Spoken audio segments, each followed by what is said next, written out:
My official title is Nocturnal Sanitation Technician at the Omnicorp DC-9 Logistics Hub, but that's a fancy way of saying I mop up grime while the rest of the city sleeps.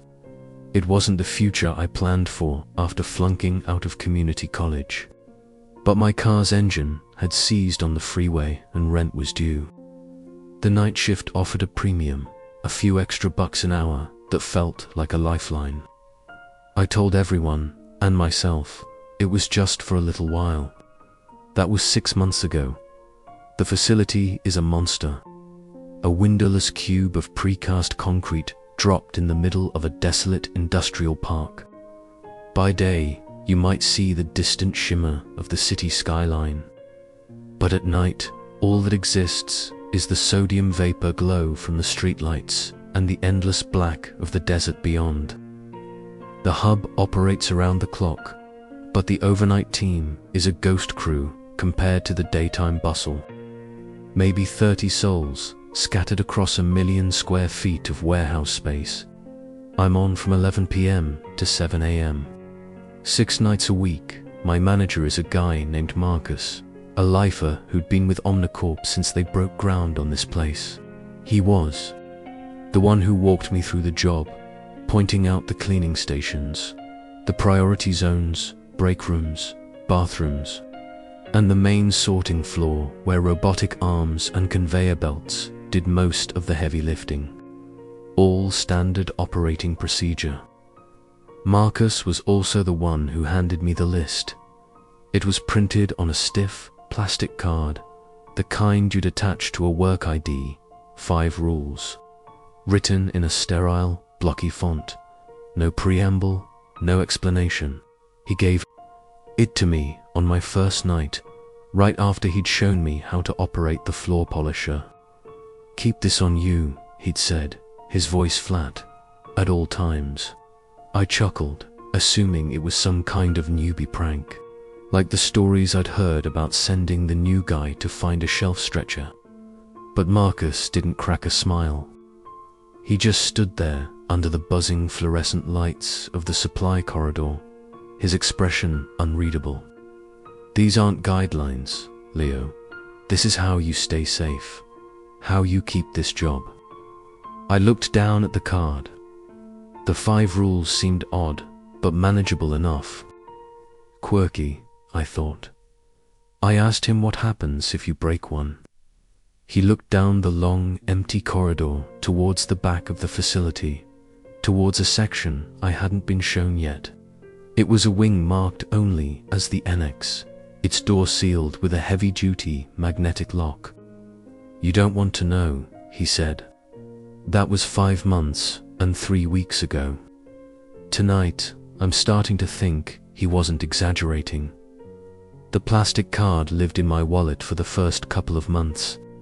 I'd take it out during my lunch break, sitting in my beat-up car with a lukewarm coffee and a convenience store sandwich, reading the rules until they were memorized. Rule 1. Never use the service elevator after midnight. Take the stairs, no exceptions. Rule 2. If you see an individual in a silver containment suit, do not make eye contact or attempt to communicate. Rule 3. If you discover an item outside its designated sorting bin, do not touch it. Report its precise location to Marcus via coded text message. Rule 4. A high-frequency tone may sometimes be audible from the annex wing. If you hear it, vacate the area immediately. Rule 5. The shift ends precisely at 7 a.m. If your personal devices show a different time, the facility's master clock is the only one you can trust. The first few weeks were uneventful. I cleaned, I restocked, I polished floors that gleamed under the harsh industrial lights. The warehouse was a symphony of automated noise, the whir of machinery, the hydraulic hiss of robotic arms, The distant rumble of loading bay doors. Normal sounds. The sounds of commerce. Then, on a Tuesday in my second month, I found the first item. I was emptying trash cans in the second floor break room when I noticed one of the decorative wall panels was slightly ajar. I figured a clip was broken, but when I pushed it back into place, I saw something tucked behind it. It was a small, wooden spinning top, the kind my grandfather used to have. It was hand-painted, worn smooth with age, and completely out of place in this hyper-modern facility. My first instinct was to pick it up. Then, I remembered Rule 3. I pulled out my phone and sent the coded text to Marcus. Sector 2 Bravo, Panel 7. The reply was almost instantaneous. Acknowledged. Leave it, I'll collect. So I left it. I tried to forget about it. I see OULDN. Single quotes T.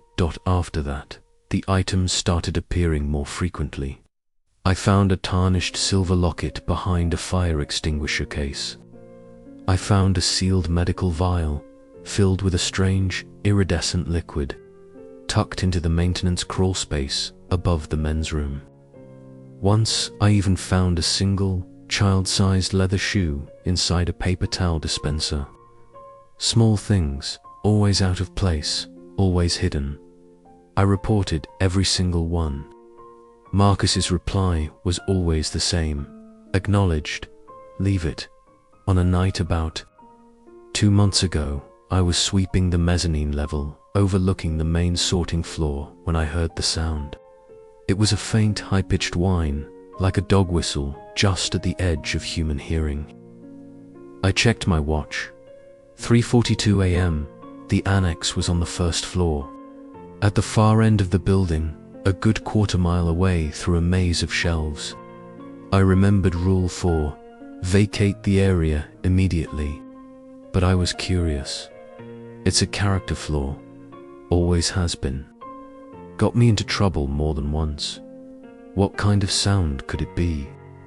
I put down my broom and walked toward the nearest stairwell, my curiosity pulling me closer. The frequency grew more intense as I descended. It wasn't just a sound, it was a feeling, a pressure building behind my eyes. It came from the direction of the annex, just as the rule implied. I stopped at the main corridor leading to the sealed wing. The sound was distinct now, a pure, electronic tone that made my teeth ache. My pocket vibrated. A text from Marcus. Where are you? I froze. I hadn't told him I was leaving my designated zone. The facility had cameras, but not in every corridor part of a corporate cost-saving initiative, so how could he possibly know? Another text buzzed. Return to your assigned sector, now. I looked down the long, empty hall. The sound pulsed from the annex door. A strange, cold draft seemed to emanate from it. I turned around and went back to my sweeping. That night, trying to sleep in my stuffy apartment, I couldn't get the sound out of my head. It felt unnatural, manufactured. I pulled out my laptop and started digging. Omnicorp DC-9, high-frequency noise. The search results were useless. Corporate press releases, job postings, logistics articles. What mattered was what I found when I opened my search history a few days later to look for something else. A query I had never typed. Project Chimera quantum entanglement failure. I had never heard of Project Chimera. But according to my browser history, I had searched for it 2 weeks from now. I tried to rationalize it. My laptop was old. Maybe it was a corrupted cache file. Maybe the desert heat was messing with the electronics. That's what I told myself. It had to be a glitch. The next night, I arrived at work early. Marcus was in the break room, nursing a cup of black coffee. He had that permanently exhausted look that all night shifters eventually get. You seem on edge, he said, his eyes scanning my face. Yeah, I have a question. Those items I keep finding. What are they? Marcus took a slow sip of his coffee. You sure you want to know? I'm the one finding them. Feels like I have a right to. Lost property, he said, his voice betraying nothing. Things that fall out of damaged packages. They're supposed to be logged in the annex, but sometimes they get misplaced. It's a big facility. How does a kid's shoe end up in a paper towel dispenser? I pressed. He looked at me for a long, hard moment. Omnicorp moves 1 billion packages a year. Weird things happen. What about the sound? The frequency from the annex. His expression tightened. It wasn't fear, exactly, but it was close. A flicker of something old and weary. You heard it. I didn't investigate. I followed the rule. Good. He set his cup down, the conversation clearly over. The sound is an equipment malfunction. Old servers in the Annex data hub. Maintenance has it on their list, but it's a low priority. Just stay away from it. I wanted to push, to ask about the search history, but the finality in his tone stopped me. I just nodded and went to grab my cleaning cart. The shift began, as it always did. I started my route, bathrooms, break rooms, then the main floor. Around 1 a.m., I was wiping down mirrors in the women's restroom on the 3rd floor when I saw it. Scratched into the metal frame of a stall door. The master clock lies. The letters were fresh. The raw metal beneath the paint still bright and sharp.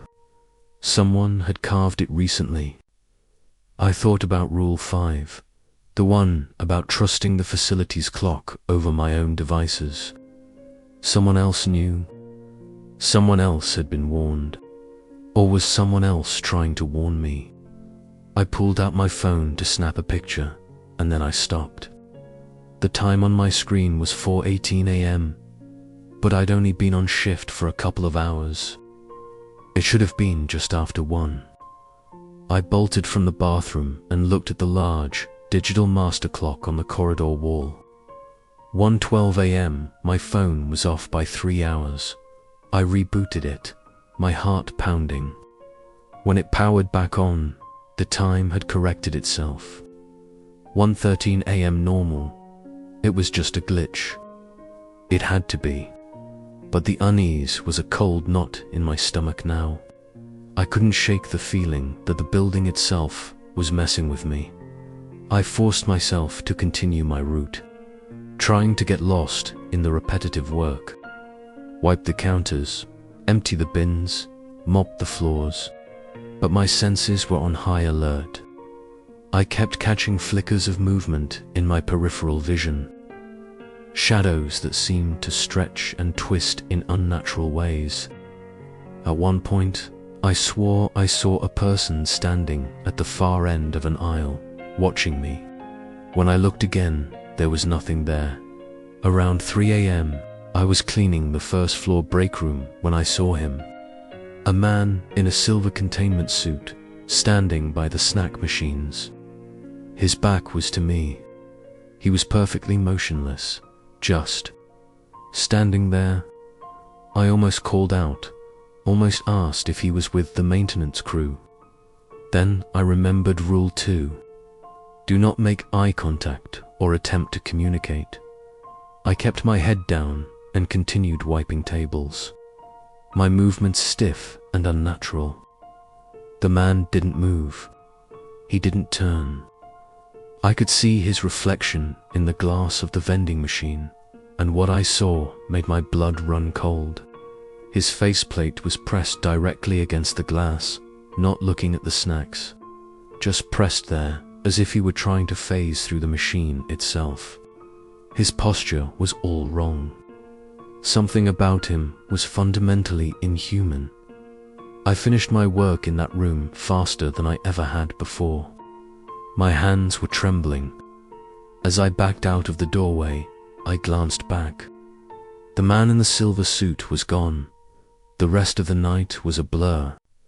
I was on autopilot, my mind racing, trying to connect the dots. The misplaced items, the frequency, the man in the suit, the impossible search history, the warning on the stall door. It all felt like pieces of a puzzle I couldn't solve. At 5 a.m., I was mopping near the annex entrance when I felt it. A profound, unnatural cold seeping from under the sealed door.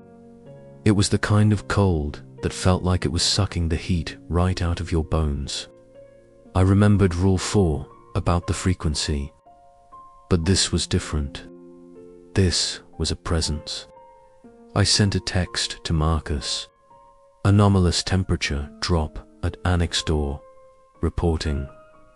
5 minutes passed. No reply. 10 minutes. Silence. I tried calling him. It went straight to his voicemail. The cold was getting more intense. I could see my breath fogging in the air. I crept closer to the door, driven by a morbid curiosity I couldn't suppress. I wasn't sure what I was looking for. Some rational explanation for the impossible cold. That's when I saw it. At the base of the door, a thin, black, oily substance was leaking out from the gap. It wasn't water. It was too viscous, and it didn't reflect the light. It seemed to absorb it, creating a patch of pure darkness on the polished concrete floor. I stepped back, my pulse thundering in my ears. I fumbled for my phone, trying to take a picture. The camera app opened to a screen of pure static, a churning sea of grey and white pixels. I looked up from my phone. A woman was standing 20 feet away, near the corridor intersection. She was wearing an Omnicorp uniform, but her name badge was a solid block of bright red. We didn't have red name badges. Her head was tilted at an impossible angle, her neck bent in a way that should have snapped it. And she was staring right at me. I remembered a variation of the rule Marcus had told me verbally. If you see a red badge, turn and walk away. Don't run. I turned, my body moving on its own, and walked. I forced myself into a steady, even pace. Behind me, I heard a sound, a soft, wet, dragging noise. It echoed in the cavernous space. I didn't look back. I just kept walking until I reached the janitor's closet on the second floor, fumbled with the lock, and threw myself inside, slamming the door behind me. The dragging sound stopped right outside. For what felt like an eternity, there was only silence. Then, after several minutes that stretched into hours, the sound moved on, fading down the corridor. I stayed in that closet until 6:45 a.m. when I finally found the courage to emerge. Marcus was waiting for me by the time clock, his face a mask of exhaustion. "You all right?" he asked. I wanted to unload everything on him. The cold, the woman with the broken neck, the black substance under the door. But as I looked at his worn-out face, I knew. He already knew. He'd known all along. "Just a long shift," I mumbled. He nodded slowly.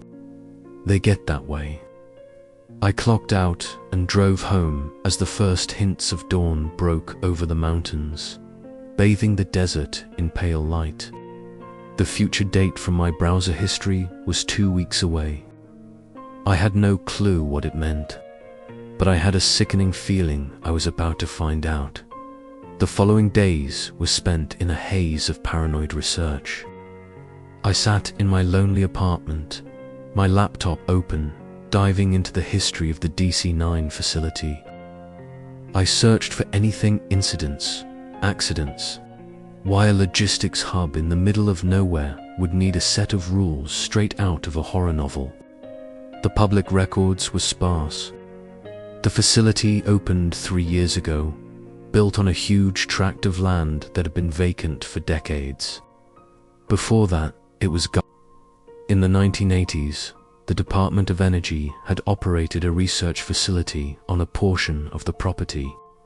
The project name wasn't public, but the declassified documents I found were a sea of black ink.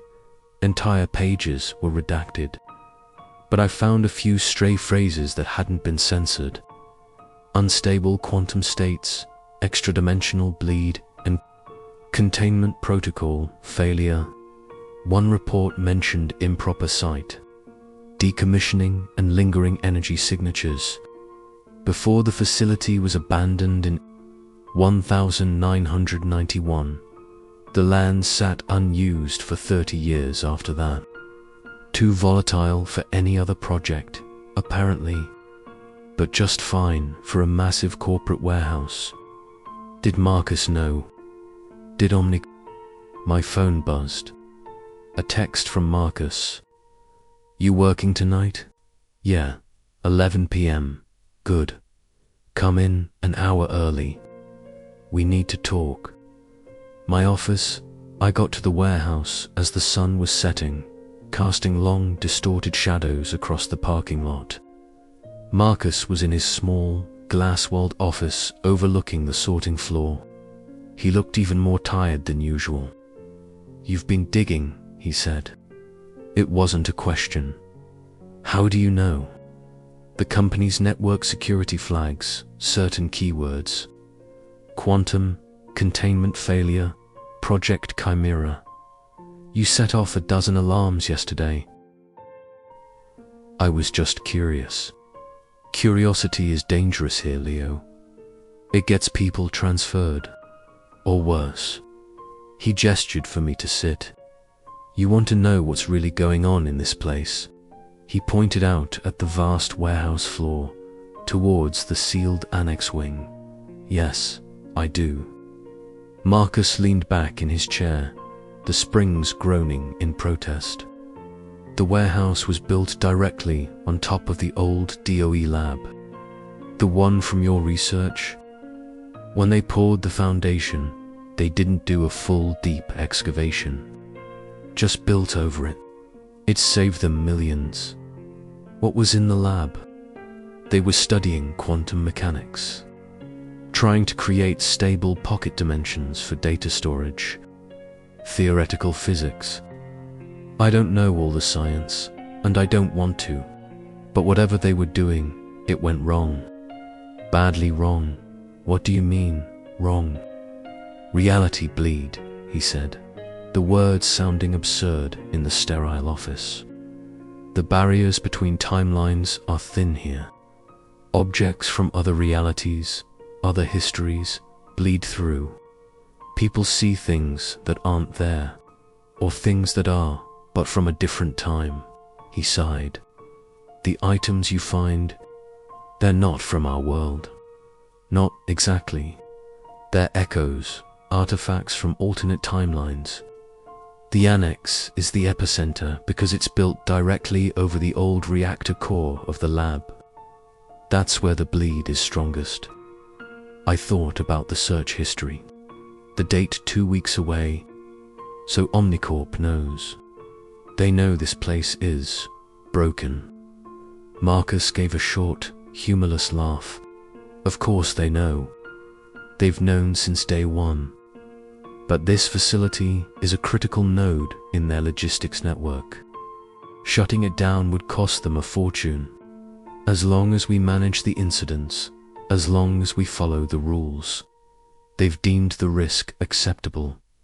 That's what the rules are for. To manage reality bleeding. The rules are to keep employees from interacting with the bleed. To keep them from becoming part of it. To keep them safe. And what happens when someone doesn't follow them? He dropped his gaze. You don't want to know, Leo. Trust me. My shift started in 30 minutes. Follow the rules, he said as I left his office. Don't go looking for trouble. The answers you find won't be the ones you want. He sounded like a man who had already found them. I clocked in and started my route. But the familiar routine felt alien now. The whir of the machines sounded like whispers. Every shadow seemed to hold a hidden shape. The entire building felt alive and unwell. Around midnight, I found another item. It was tucked behind a support pillar near the north loading bay, in a dark corner where the lights always flickered. It was a small, sealed envelope made of thick, high-quality paper. I should have texted Marcus. I should have walked away, but my name was written on the front in elegant, cursive handwriting. Leo Mendez. My hands were shaking as I picked it up. My address was written below my name. I tore it open.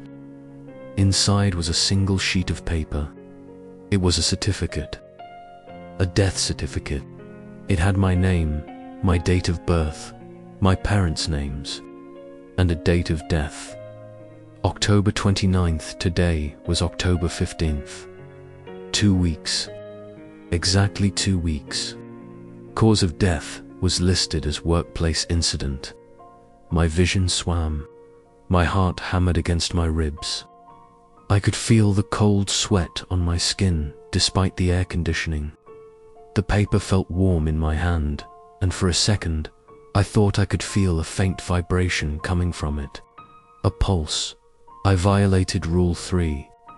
I didn't text Marcus. I didn't report it. I stuffed the certificate into my pocket and ran to the restroom, splashing cold water on my face. That's when I heard the frequency. Faint, but unmistakable. The high-pitched tone from the annex, but it was only 12:15. A.M. Rule 4 said to vacate the area if you hear it. It didn't specify a time. It was always there, wasn't it? Just waiting. I walked out of the restroom, drawn by an impulse I couldn't control. I had to know. The frequency led me through the empty warehouse, a siren song of wrongness. The main sorting floor was on a scheduled maintenance cycle, so the usual cacophony of machinery was absent. The silence was unnerving. There was only the sound, my own ragged breathing, and the frantic beat of my own heart. When I reached the annex, I found the heavy magnetic door was slightly ajar, held open by a fallen piece of shelving. Rule 4 was clear. But what about the certificate in my pocket? What about the 2 weeks I supposedly had left? I looked inside. The annex was not a storage area. It was a laboratory. It was vast, far larger than the building's external dimensions would allow. It stretched back into darkness, filled with strange humming equipment and computer terminals that flickered with corrupted data. Glass containment cells lined the walls, each one filled with a swirling, colorful mist. Some of the cells were cracked, and I could hear whispers coming from them. Thousands of them. Near the entrance, on a stainless steel table, was another envelope with my name on it. Same cursive handwriting. I stepped across the threshold. The frequency intensified, becoming a physical pressure. The whispers grew louder, speaking in a language I almost understood. I reached the table and picked up the envelope. This one contained an employee incident report. Subject: Leo Mendez. Status: terminated. Reason: asset nullified. Leo. I spun around. Marcus was standing in the doorway, his face pale. Behind him, in the main warehouse, I could see figures moving. At least a dozen of them, all wearing silver containment suits, all moving with a synchronized, unnatural grace. "Get away from the equipment," he said, his voice tight with fear. "There are documents here with my name on them. A death certificate. What is this place? I know. I've seen them before. That's why I told you to follow the rules." He gestured wildly towards the door. "We have to go, now, before the frequency cut out."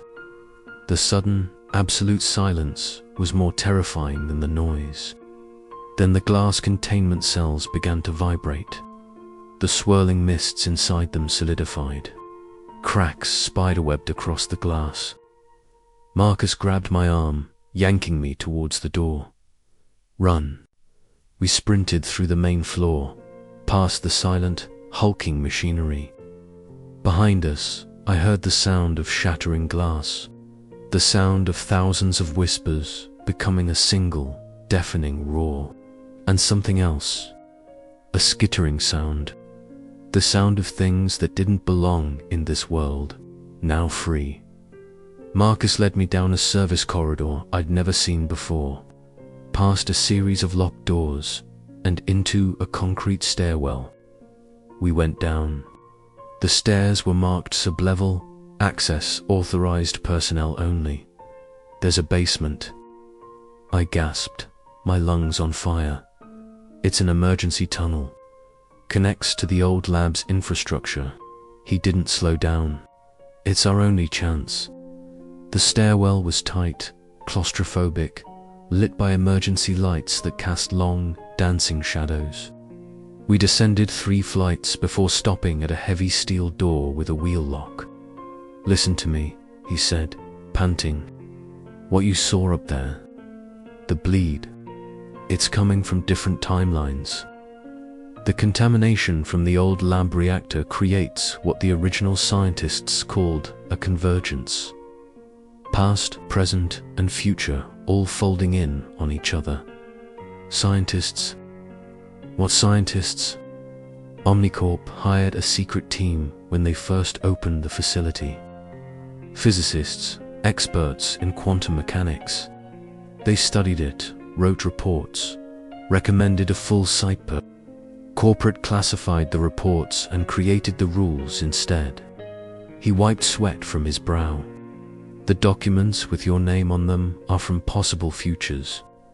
Most are just echoes, possibilities that never happen. But some can become real if you interact with them. The one that says you die in 2 weeks. That's the one we have to stop from happening." He cranked the wheel and pulled the door open. The air that hit us was cold and smelled of ozone, rust, and damp earth. This wasn't part of the new warehouse. This was old. The original lab. Concrete walls were stained with age, and exposed conduits snaked along the low ceiling. Dim emergency lights cast a sickly yellow glow on puddles of stagnant water. "Stay with me," Marcus said. "The access tunnel to the surface is about 300 yards that way." We started walking, our footsteps echoing in the oppressive silence. Somewhere in the darkness, water dripped with a slow, steady rhythm, like a distorted clock. "How long has this been going on?" I asked. "Since they built this place." The foundation cracked the reactor's primary containment shell. What was inside started leaking out. Not matter, but energy. Temporal energy. It creates a field. Omnicorp built the annex directly over the breach to try and contain it. That's where the bleed is strongest. All the displaced items, all the echoes, they're drawn there. The rules are meant to keep employees away from the epicenter, to stop them from getting caught in the bleed. He glanced at me, his face grim. "You broke 2 rules tonight, Leo. That makes you a target." "A target for what?" He didn't answer. The corridor seemed to stretch on forever. We'd been walking for what felt like 10 minutes, but the exit Marcus had mentioned was nowhere in sight. Just more concrete, more pipes, more dripping water. "Marcus, where's the exit? It should be right here." He stopped, looking around in confusion. The corridor continued in both directions, a perfect, repeating pattern. "This is wrong." "What do you mean, wrong?" "We're in a loop. A displacement. The field must be stronger tonight than I've ever seen it. He pulled out his phone. The screen was just static. What's the time on your watch? I looked. The digital display was a frantic, flashing mess of numbers. 12:15 a.m., 4:30 a.m., 8 p.m., it wouldn't settle. Rule 5. Trust the master clock only. But there were no clocks down here. We have to go back, Marcus said, his voice strained. Back up the stairs. We turned and ran back the way we came, but the stairwell door was gone. In its place was just more endless, identical corridor. That's not possible, I said, my voice shaking. In the convergence, anything is possible. We're trapped in a fold, in space-time. Marcus's calm facade was cracking, his own fear finally showing. We need an anchor. Something that only exists in our true timeline. We walked for what felt like an hour. The corridor never changed. But things started appearing along the walls. Envelopes, hundreds of them. All sealed, all with names written in that same elegant script. I glanced at the names as we passed. I recognized some of them. Day shift workers, security guards, Maria from accounting. Each envelope had a death certificate inside. I knew it. All with dates in the near future. Don't look at them, Marcus warned. Don't give them your attention. They're just possibilities. But I'd already seen one with a name I knew too well. Sarah Jenkins. She worked in HR, a kind woman who had helped me with my payroll paperwork. Her date of death was October 22nd, 1 week from now. Marcus, these aren't just possibilities, are they? They're warnings. They're showing who is going to die. Potential deaths, he corrected, but his voice lacked conviction. Variations. He didn't need to say more. The envelopes were more frequent now, a wallpaper of future tragedies. Then I saw it. My name, Leo Mendez. But this envelope was different. It was torn open. The certificate was gone. It was empty. That's not good, Marcus whispered. What does it mean if it's empty? It means your future has already been delivered. From the corridor behind us, we heard a sound. A wet, dragging noise. Slow, deliberate, and getting closer. And breathing. A ragged, gurgling breath that echoed off the damp concrete. Marcus grabbed my arm. Move, now. We ran, our feet splashing in the puddles. The dragging sound kept pace with us, a patient, inevitable rhythm. Up ahead, I saw a door. Not the steel door to the stairwell, but an older one made of wood, warped and stained by moisture. A rusted plaque was nailed to it. The words were faded, but I could just make them out. Project Chimera. Control room. 1988. Marcus didn't hesitate. In here, wait, that's from the original lab. That's decades old. It's also the only other door we've seen. Got a better idea. The dragging sound was just around the corner now. I could hear something clicking, like fingernails on concrete. Marcus twisted the handle and threw the door open. The room beyond was circular, filled with banks of dead computer terminals and dusty equipment. But in the center of the room was something impossible. A hole in the air. A shimmering, circular distortion about 6 feet in diameter. Through it, I could see another room. The same control room, but clean, new, and staffed with scientists in 1980s-era lab coats. They were shouting, running, alarms were flashing on their monitors. A temporal window, Marcus breathed. A tear in the fabric. We're looking at the day of the original accident. Through the window, I watched a young scientist frantically typing at a console. He was trying to shut down a reactor that was overloading. I saw the energy readings on his monitor spike into the red.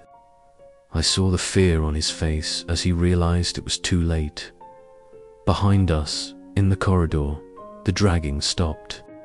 Then a voice spoke. It was my voice, but distorted, layered, and devoid of all emotion. Leo Mendez. Asset nullified. Delivery complete. I turned. Standing in the doorway was me, or a version of me. Its skin was pale and waxy. Its eyes were wide and black, and its mouth was stretched into a silent scream. It wore my clothes, but they were torn and stained with that black, oily substance. It was the thing from the empty envelope.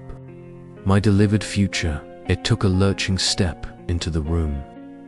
Marcus pulled me back towards the shimmering window. Don't look at it. Don't acknowledge it. It's an echo. A future that's trying to overwrite yours. It looks pretty damn real to me. The thing that wore my face took another step. Its joints moved with a sickening, clicking sound. It opened its mouth, wider than any human mouth should, and a low, guttural static came out. We have to break the loop, Marcus said, his voice urgent. If we can alter the initial event, if we can stop the accident from happening in the first place, it might collapse the entire convergence.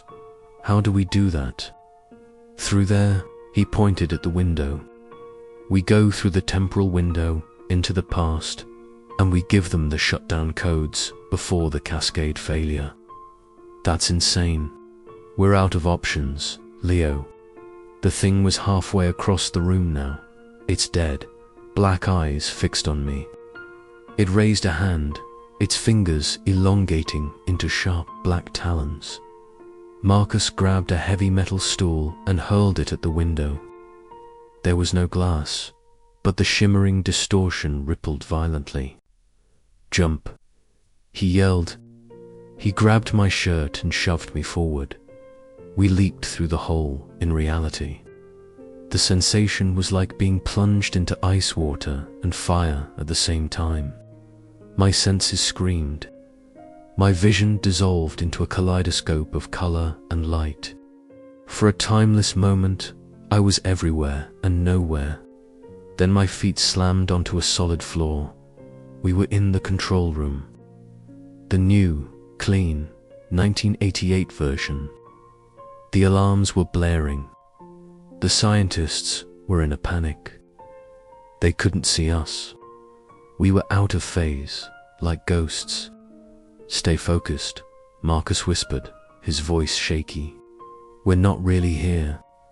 We're just observing, but we might be able to interact. I saw the young scientist at the console, the one who was about to fail.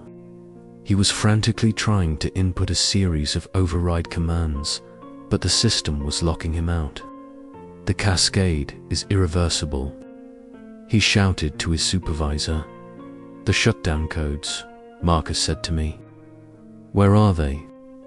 We scanned the room. The lead scientist, an older man with glasses, was trying to open a locked safe on the wall. I can't get the emergency protocols open, he yelled. That's it, Marcus said. He ran towards the safe, his form flickering like a bad hologram. He passed his hand through the metal door, then recoiled. I can't touch it. We have to do something. I yelled, though no one could hear me. The reactor readings on the main screen were approaching critical. A countdown timer appeared, 60 seconds, from the doorway behind us.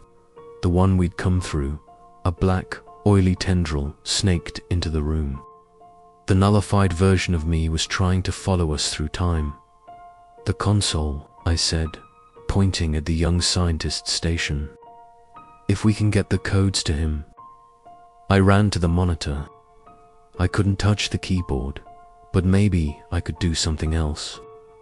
I focused all my will, all my fear and desperation on the screen. I pictured the code Marcus had mentioned, a string of characters I'd seen on a document in the annex. Chimera override 0. The letters flickered on the screen, superimposed over the error messages. The young scientist stared, his eyes wide. What the f? He shook his head, then started typing the characters I had projected. Chimedo Berry the Zero. The screen flashed green. Emergency shutdown protocol engaged. The alarms stopped. The reactor readings began to drop. The scientists stared at their consoles in disbelief. They had done it. Or rather, we had. The black tendril in the doorway recoiled as if burned, and then it was gone. The temporal window began to collapse, the shimmering air folding in on itself. We did it, Marcus said, his ghostly form stabilizing. We changed the past. The world around us dissolved into white light. The feeling of being pulled apart and put back together washed over me again. Then, with a sudden jolt, we were somewhere else. We were standing in a parking lot. It was daytime. I checked my phone. October 15th, the correct date. But the year was right. 3:47 p.m. we were back. But the Omnicorp warehouse was gone. In its place was a smaller, more modern building with a different logo. Fulcrum Robotics, R&D division. Marcus looked around, his face a mixture of confusion and relief. Where's DC-9? I don't think it ever existed, I said, my voice hoarse. Not in this timeline. We walked to the edge of the property. The land where the annex would have been was a public park with green grass and trees. A plaque near the entrance read, "This park is dedicated to the pioneering scientists of the Chimera Project, whose work in quantum data storage paved the way for modern computing." They had succeeded. The accident never happened. The contamination was never released. The warehouse was never built. The rules were never written. Marcus pulled out his phone and did a quick search for his own name.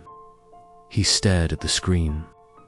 According to his public profile, he was a senior logistics manager for a different company, happily married with 2 kids. He'd never worked for Omnicorp. I searched my own name. I was a graphic designer at a small firm in the city. I'd graduated from college. I had a portfolio of work I didn't remember creating. We had done it. We had fixed the future. But what had it cost us? We looked at each other. 2 complete strangers, bound by a shared memory of a reality that no longer existed. We were ghosts from a timeline that was never born. I have no memory of the last 3 years. I said, the realization hitting me like a physical blow. My last real memory is taking the night shift job. Me too, Marcus said quietly. I remember a life of night shifts and secrets. I don't remember this. He gestured to the life on his phone. But it's better. For everyone, my phone buzzed. A text from a number I didn't recognize. Hey Leo, you still on for movie night? Sarah, the woman from HR whose death certificate I had seen. She was alive. They were all alive. A life I didn't remember was waiting for me. A life that was mine, but also WASN, single quotes, TR Marcus got a text. A picture of a little girl with a missing tooth. From my wife, he said, a real smile finally reaching his eyes. My daughter. I have a daughter, Leo. That's good, I said, and I meant it. That's really good. We stood there in the afternoon sun, 2 men unstuck in time. trying to piece together the lives we had unknowingly been given, the lives we had earned. "I should go," Marcus said finally. "I have to figure this out." "Me too." We shook hands, a strange and formal gesture between two people who would save the world together. Then we walked to our cars. I didn't remember buying and drove off in opposite directions, away from the park where a haunted warehouse once stood. I drove towards the city, towards an apartment I had never seen, towards a life I had to learn to live. The world was normal, safe. We had one. Winning just felt a lot like being lost. The next few weeks were a disorienting blur of integration. My apartment was filled with unfamiliar belongings that my hands somehow knew how to use. I had friends I didn't remember making, and inside jokes I had to pretend to understand. My job as a graphic designer was a collection of skills I apparently possessed but had no memory of acquiring. The human mind, it turns out, is a master of improvisation. It papers over the cracks, fills in the narrative gaps, until the impossible starts to feel plausible. I met Marcus for coffee the following week. We were the only two members of a very exclusive club, people who remembered the DC-29 warehouse. We compared notes on our new lives. He was struggling, but his wife and daughter were a powerful anchor to this new reality. He was learning to be the man they already knew. "It's the small things that get me," he said, stirring his latte. Remembering a birthday I never experienced. Knowing my daughter's favorite bedtime story without ever having read it to her. "I know what you mean," I said. "I have a whole portfolio of design work for clients I've never met, but I know their brand guidelines by heart." The EPA had released a statement about the successful and ahead of schedule decommissioning of the old DOE lab in 1991. A historical footnote in this timeline. Omnicorp was just another faceless corporation, not the keeper of a terrible secret. No one died. No one was erased. Except, in a way, us. The men we had been were gone, their lives overwritten. All that remained were their memories, rattling around in our heads like ghosts. As I drove home from the coffee shop, the radio played a story about a new public art installation at the park in the desert. The one where the warehouse used to be. The artist had created a series of sculptures inspired by quantum physics, a tribute to the scientists of the Chimera project. Life went on. The world had healed itself that night. I was cleaning out a box of old college stuff, trying to connect with a past I only half remembered when I found it, tucked inside a textbook. The laminated card. 5 rules, printed in a sterile, blocky font. It shouldn't exist. It was a relic from a dead timeline, an artifact that had somehow survived the correction. I stared at it, the plastic cool against my fingertips. Rule 1. Never use the service elevator after midnight. Rule 5. The shift ends precisely at 7 a.m. The rules were meaningless now. They were safeguards for a danger that had been erased from history. But they were also proof that it had been real. That we had been real. I thought about putting it away, burying it at the bottom of the box. But I couldn't. I slipped it into my wallet, right where the other Leo, the janitor, had kept it. A private memorial to a life I had sacrificed to gain the one I had now. It was a strange comfort. My phone buzzed. A text from Sarah. "Movie night tomorrow. Your pick." A simple question. A normal question. The kind of question people ask when their lives aren't governed by impossible rules and temporal horrors. I smiled. A real smile this time. "Yeah, sounds good," I typed. This life was a gift. A confusing, disorienting, beautiful gift. And I was finally starting to learn how to accept it. As long as we keep this channel growing, stories like this can reach more people. And if you enjoyed this journey into the strange corners of reality, a simple click on the like button helps the winds of thought reach further than you can imagine. Thank you. I put my phone down and looked at the laminated card one last time. The rules were a reminder of the darkness I had faced. But my new life, the life I was building moment by moment, was a reminder of the light. And for the first time since I'd woken up in this new reality, I felt like I was finally home. The past was a ghost story, but the future was an unwritten page. And I was ready to start writing.